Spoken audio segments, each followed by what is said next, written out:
Hello friends, welcome to my channel A to Z Banking and Technology.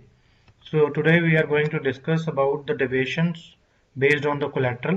or you can say like the property deviations and their mitigants. And before we start, I would like to thank you everyone for liking my video on the deviations and their mitigants. So based on their response, I have created and segregated the deviation in different segments. So आज हम बात करेंगे कि जो deviations हैं उनको हम किस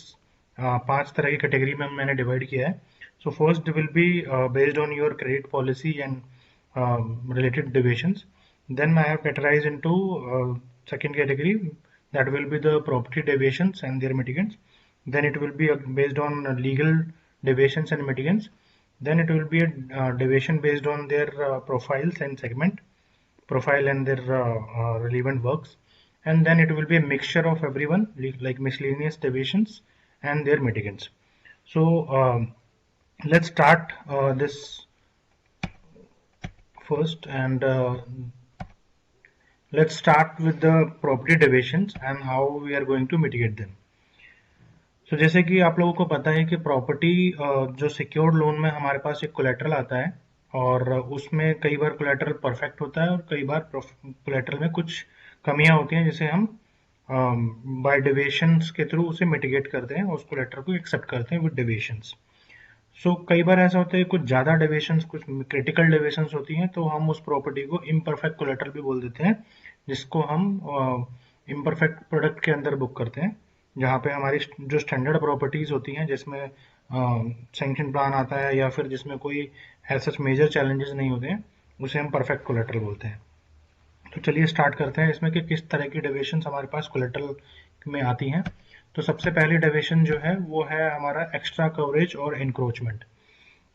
एक्स्ट्रा कवरेज बेसिकली क्या होता है कि जब कोई प्रॉपर्टी पे कंस्ट्रक्शन होती है तो उसमें बिल्डिंग बाय लॉज के हिसाब से सेटबैक छोड़ा होता है, और उसके अकॉर्डिंग ही हमें उस पर कंस्ट्रक्शन करना होता है. और 90% केसेस में ऐसा आपको मिलेगा कि जो कस्टमर है उसने 100% कवरेज कर लिया है, सेटबैक या ओपन स्पेस नहीं छोड़ा है, या उनका जो प्रोजेक्शन है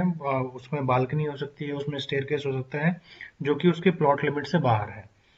तो वो हमारे पास एक्स्ट्रा कवरेज आता है. उसमें डिफरेंट डिफरेंट पॉलिसीज होती हैं. बैंक ने कुछ लिमिटेशन सेट की होती हैं कि जो एक्स्ट्रा कवरेज है वो 20% या 25% या 30% से ज़्यादा नहीं होना चाहिए, जो कि उसका परमिसेबल लिमिट है उस कंस्ट्रक्शन का, और अकॉर्डिंगली वो उस पर कॉल लेते हैं. तो एक्स्ट्रा कवरेज तो ये हो गया. अब होता है इंक्रोचमेंट. इंक्रोचमेंट क्या होती है, जब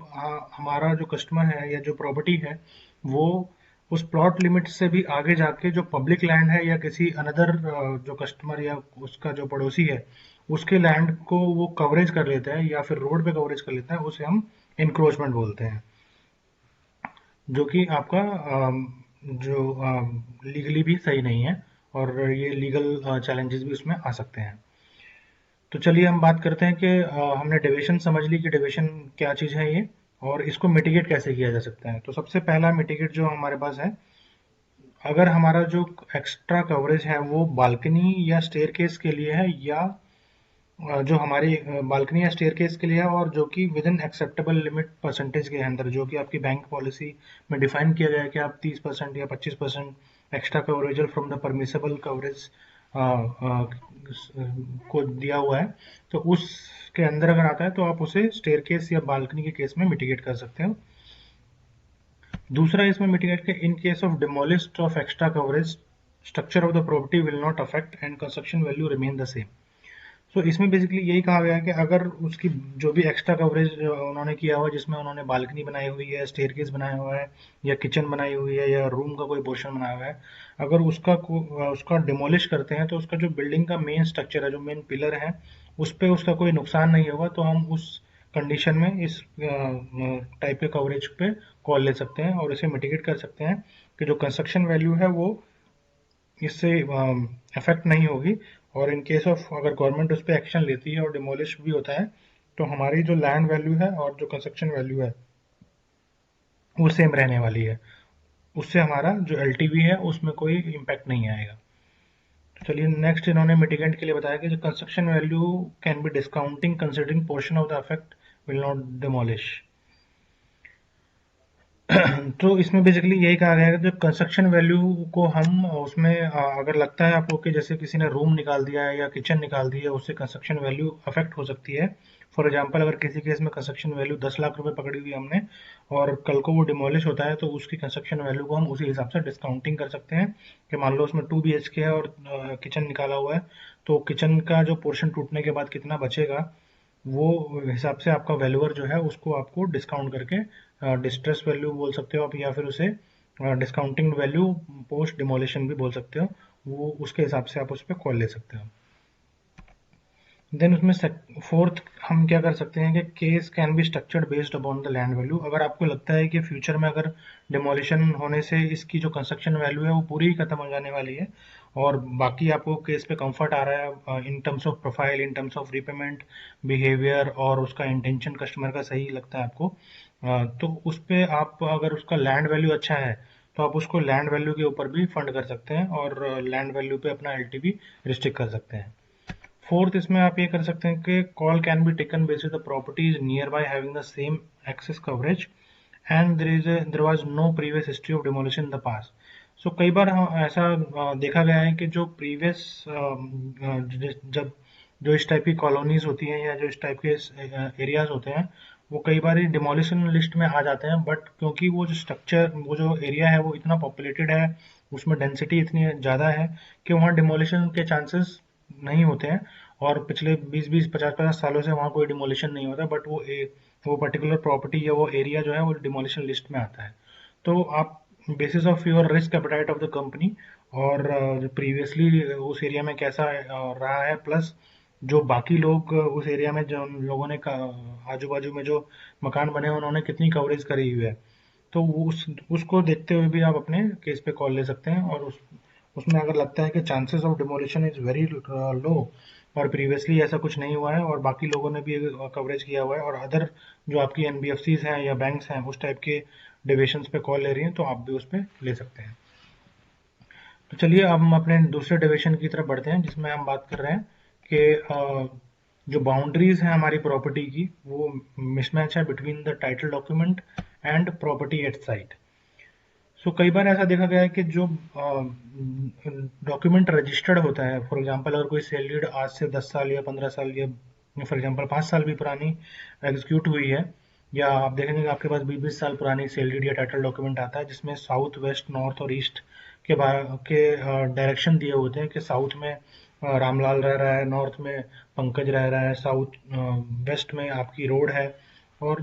फोर्थ पोर्शन में आपका कोई बंदा रहता है। तो और जब आपकी साइट पे वैल्यूअर विजिट करता है और वो वहाँ पे जाके जब इंक्वायरी करता है, तो बेसिस ऑफ सैलरीड वो वहाँ पे जाके आपको पता करता है कि आपके डॉक्यूमेंट पे साउथ में रामलाल रह रहा था, आज हो सकता है वो रामलाल ने प्रॉपर्टी सेल कर दी हो, वो किसी मनोज ने खरीद ली हो, तो उससे आपका वो बाउंड्रीज जो है मिसमैच हो जाती है between the title document and at site जो डायरेक्शन दी गई है। तो इस टाइप की डेविएशंस को हम कैसे मिटिगेट करते हैं, चलिए आज इसके बारे में जानते हैं। तो इसमें सबसे पहले ये कहा है कि अगर आपकी मैं इसको पढ़ देता हूँ। Check if only two side boundary is not matching, you may take call basis two side boundary is matching including road side and I bound for mismatch can be taken. So basically इसमें कहा गया कि अगर आपकी दो side की boundary match mismatch हो रही है और बाकी दो साइड है जिसमें से एक आपका रोड साइड का मैच हो रहा है, तो आप इस पे कॉल ले सकते हो एक आई बाउंड के थ्रू, जिसमें आप कस्टमर से डिक्लेयर करेंगे कि आप की जो ये प्रॉपर्टी है इसमें दो साइड की बाउंड्री मिसमैच है, आप इससे अवेयर हैं और यही आप हमें कोलेटरल में दे रहे हैं। इसका दूसरा पहलू आता है जहाँ पे थ्री साइड की बाउंड्री जो है, तीन साइड की बाउंड्री मिसमैच हो रही है बट रोड साइड जो बाउंड्री है वो मैच हो रही है। रोड साइड बाउंड्री का मैच होना इसलिए इम्पोर्टेंट है बिकॉज आपके जो बाकी तीन साइड्स हैं वो हो सकता है उसमें प्रॉपर्टियां सेल हो गई हो, कभी किसी बड़े पोर्शन में से छोटी पोर्शन बिक गया हो, तो जो डॉक्यूमेंट के टाइम पे रजिस्टर्ड करवाया गया था उस टाइम पे कोई साउथ में कोई दूसरा बंदा रह रहा हो, लेकिन आज के टाइम पे उसने सेल कर दी हो या उसमें से भी पोर्शन कोई बिक के आपके बगल में कोई दूसरा बंदा आ गया, तो बाकी तीन साइड की बाउंड्री मिसमैच होने के चांसेस पूरे पूरे होते हैं। बट रोड जो एक साइड आ गया है वो मिसमैच नहीं होता है बिकॉज रोड अगर साउथ में है तो वो साउथ में रहेगा, रोड नॉर्थ में है तो रोड नॉर्थ में रहेगा। तो इस नेक्स्ट सिनेरियो में जहाँ पे तीन साइड की आपकी बाउंड्री मिसमैच हो रही है वहाँ पे आप ये देखिए कि आपकी रोड साइड की बाउंड्री मैच होनी चाहिए। उसके अलावा आपको ये भी इंश्योर करना है कि जो इलेक्ट्रिसिटी बिल है, जिस जो आपको उस प्रॉपर्टी का इलेक्ट्रिसिटी बिल दिया गया है और जो मीटर आपके साइड पे लगा हुआ है वो आपस में मैच कर रहे हैं नहीं कर रहे हैं। इससे आपकी प्रॉपर्टी आइडेंटिफिकेशन में बहुत बड़ी मदद मिलती है। आपको श्योरिटी मिल जाती है कि जो डॉक्यूमेंट पे ऑनर है वही प्रॉपर्टी आपके फिजिकल साइड पे भी अवेलेबल है। तो चलिए नेक्स्ट सिनेरियो कहाँ आता है जहाँ पे वो बोल रहा है कि रोड साइड की बाउंड्री भी मैच नहीं कर रही है आपका, बाकी अदर साइड भी, चारों साइड की बाउंड्री मिसमैच हो गई है। तो इस केस में जनरली काफ़ी प्रॉब्लम हो सकती है आपकी प्रॉपर्टी को आइडेंटिफाई करने में एट द साइट, बिकॉज आपकी जो डॉक्यूमेंट होंगे उस पर चारों तरफ किसी और बंदों का नाम होगा और आपकी प्रॉपर्टी जो होगी वहाँ पे वो एकदम मिसमैच हो रही होंगी। वहाँ पे साउथ में कोई और होगा जो डॉक्यूमेंट में कोई और मेंशन होगा। तो इस केस के इस सिनेरियो में हमें क्या करना चाहिए, इसमें हमें सबसे पहले तो ये चेक करना चाहिए कि जो इलेक्ट्रिसिटी बिल है वो हमारे कस्टमर के नाम पे आ रहा है, वो एक्चुअली साइट पे इंस्टॉल्ड है या नहीं है। वो अगर मैच हो रहा है तो आपको कुछ हद तक तसल्ली हो जाएगी कि यही प्रॉपर्टी हमारे पास आ रही है जो हमारे को डॉक्यूमेंट में दी गई है। सेकेंडली, आपको उसमें क्या प्रिकॉशंस लेने हैं, आपको उसमें रजिस्टर्ड मॉर्गेज करवाना है। रजिस्टर्ड मॉर्गेज के अंदर आपको जो करंट में उनकी boundaries at present at site जो फिजिकली अवेलेबल है उसके चारों साइड वो आपको लिखवाना है और उसे ही गवर्नमेंट सब रजिस्ट्रार ऑफिस में जाके रजिस्टर्ड करवाना है। सेकेंडली, आपको उसमें एक और चीज़ लेनी है, मौका पटवारी रिपोर्ट, जिसमें आपका जो पटवारी है वो आपकी विजिट करता है, वो इंस्पेक्ट करता है कि चारों साइड क्या क्या बाउंड्रीज हैं और वो अपनी एक रिपोर्ट ऑथेंटिकेट करता है कि हाँ जी इस प्रॉपर्टी के फोर्थ चारों साइड ये लोग रहते हैं या ये चीज़ें अवेलेबल हैं। फॉर एग्जांपल साउथ में रोड है, नॉर्थ में कोई रह रहा है, वेस्ट में कोई रह रहा है और ईस्ट में कोई रह रहा है, तो वो आपका मौका पटवारी रिपोर्ट में भी मैच हो जाएगा प्लस वो आपके रजिस्टर्ड मॉर्गेज के अंदर भी हो जाएगा। तो इससे आपको काफ़ी आइडेंटिफिकेशन में हेल्प मिल जाएगी और जैसे आपको इलेक्ट्रिसिटी अगर उसमें मैच खा जाता है तो वो आपके लिए प्लस पॉइंट रहेगा। तो ये बेसिकली आपको बाउंड्री से रिलेटेड जो मिसमैच है इसको आप कवर कर सकते हैं। बाकी इसमें आपका जो इंटरनल बैंक पॉलिसी बोलती है वो आपको देखना पड़ेगा कि उसमें किस लेवल तक आप हिट लेने के लिए रेडी है बैंक, उसके कितना उनका रिस्क एपेटाइट है। बिकॉज कई बैंक ऐसा होता है कि दो बाउंड्री मिसमैच से ज़्यादा होने पे कॉल नहीं लेती हैं, कई बाउंड ऐसी हैं जो चारों बाउंड्री पे भी कॉल ले लेती हैं। तो चलिए हम अगले नेक्स्ट डेविएशन की तरफ बढ़ते हैं जिसमें हम बात करेंगे कि अगर आपकी प्रॉपर्टी पे जो खसरा नंबर होता है या प्लॉट नंबर होता है, क्योंकि हर प्रॉपर्टी का कोई ना कोई प्लॉट नंबर होता है ऑन डॉक्यूमेंट, फिजिकली शायद ना भी अवेलेबल हो बट ऑन डॉक्यूमेंट उसका एक प्लॉट नंबर और एक खसरा नंबर जरूर होता है जब भी कोई प्रॉपर्टी सेल होती है। बट कई जगह देखा गया है जहाँ पे प्रॉपर्टी जो है रेगुलाइज कॉलोनी से आई है या विलेज की प्रॉपर्टी है या दादा लाई प्रॉपर्टी है, वो उनमें आपका प्लॉट नंबर या खसरा नंबर मेंशन नहीं होता है। तो वहाँ पे सबसे बड़ा इशू आता है प्रॉपर्टी के आइडेंटिफिकेशन का कि कौन सी प्रॉपर्टी है और उसका डॉक्यूमेंट क्या है, क्योंकि आपके पास डॉक्यूमेंट आता है उसका बट फिजिकली वो कहाँ पे अवेलेबल है उसका आइडेंटिफिकेशन करना बड़ा मुश्किल हो जाता है, क्योंकि एट साइट जो है कोई प्लॉट नंबर नहीं डाला होता, एट साइट जो है कोई खसरा नंबर नहीं होता और उसकी बाउंड्रीज भी कई बार आपकी मैच हो सकती हैं कई बार नहीं हो सकती हैं। तो चलिए उस टाइप के डेरिवेशंस को हम कैसे मिटिगेट करते हैं आज जान लेते हैं। तो इस टाइप के केसेस में सबसे पहले आपको ये प्रिकॉशन लेना है कि रजिस्टर्ड मॉर्गेज आप करिए इसमें, क्योंकि रजिस्टर्ड मॉर्गेज से जो एट प्रेजेंट आपके अवेलेबल है वो उसका एक डॉक्यूमेंट क्रिएट हो जाएगा जिसमें सब रजिस्ट्रार भी अपना स्टैंप लगा के देगा, ऑथेंटिकेट करेगा उस चीज़ को। दूसरा, आपको ये इंश्योर करना है कि जो उसका इलेक्ट्रिसिटी बिल है, जो आपको उसका इलेक्ट्रिसिटी बिल दिया गया है वही मीटर आपके वहाँ प्रॉपर्टी पे इंस्टॉल्ड है या नहीं है। अगर वो आपका मैच कर जाता है तो वो आपके लिए बहुत ही बड़ा प्लस पॉइंट होगा, क्योंकि उसमें आपका जो बिजली विभाग है वो भी आइडेंटिफाई कर रहा है कि जो प्रॉपर्टी ओनर है और जिसका इलेक्ट्रिसिटी बिल आपके नाम पास दिया गया है वही प्रॉपर्टी उस जगह पे अवेलेबल है। देन थर्ड, आपको ये इंश्योर करना है कि एटलीस्ट टू साइड की बाउंड्री मैच होनी चाहिए और कम से कम आपकी रोड साइड की जो बाउंड्री है वो तो मैच होनी ही चाहिए between the title document and at site. जो भी आपकी सेलिड है उसमें अगर आपके साउथ में रोड है तो फिजिकल डॉक्यूमेंट पे भी साउथ में रोड होना चाहिए और बाकी तीन साइड में से एक साइड के प्रॉपर्टी ओनर का मैच होना जरूरी है आपकी साइट एवं टाइटल डॉक्यूमेंट के बीच में। देन फोर्थ, आप उसमें ये कर सकते हैं कि मौका मौका मुआयना रिपोर्ट बोलते हैं, पटवारी मौका पटवारी रिपोर्ट बोलते हैं, या कुछ लोकेशंस में जैसे आमीन रिपोर्ट बोलते हैं बिहार के साइड में, और दिल्ली में मौका मुआयना रिपोर्ट बोलते हैं। तो उस रिपोर्ट का भी होना और उसको उस रिपोर्ट को अपने केस में लगवाना भी एक एडवांटेज है आइडेंटिफिकेशन ऑफ द प्रॉपर्टी के लिए। तो नेक्स्ट आप इसमें ये कर सकते हैं कि कंपनी में take call such property under imperfect collateral for the limited amount of funding based upon the risk appetite. तो इन सब के होने के बाद आप ये कंपनी के इंटरनल बैंक पॉलिसी के ऊपर डिपेंड करता है कि वो उस टाइप की प्रॉपर्टी को इम्परफेक्ट कैटेगरी के अंदर फंड कर सकती है फॉर अ लिमिटेड पीरियड, और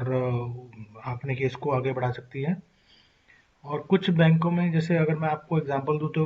काफ़ी बैंक्स हैं जो इस टाइप की प्रॉपर्टी पे कॉल ले रहे हैं और एक अच्छे रेट ऑफ इंटरेस्ट पे बिजनेस बुक कर रहे हैं। जिसमें आपका, अगर मैं बताऊं तो पुणे वाला हाउसिंग फाइनेंस काफ़ी अच्छा करता है इसमें। एंड देन काफ़ी छोटी छोटी एनबीएफसीज हैं, सत्या माइक्रो फाइनेंस भी करता है एक लिमिटेड अमाउंट तक, और काफ़ी जो एग्जिस्टिंग बैंक्स हैं एनबीएफसी हैं वो भी इन पे आजकल कॉल लेने लगी हैं, बिकॉज इसमें जो रेट ऑफ इंटरेस्ट है काफ़ी अच्छा मिल जाता है। तो चलिए, होपफुली आपको ये वीडियो अच्छी लगी हो। आज की वीडियो में इतना ही, और इससे अगली वीडियो में हम बात करेंगे कुछ नई डेविएशंस प्रॉपर्टी से रिलेटेड। अगर आपको ये वीडियो अच्छी लगी तो प्लीज़ इसे लाइक कीजिए, सब्सक्राइब कीजिए। अगर मेरे चैनल पे आप नए हैं तो इसे सब्सक्राइब कर लीजिए, बिकॉज इस तरह की वीडियो मैं आपके लिए लाता रहूँगा। Once again thank you so much.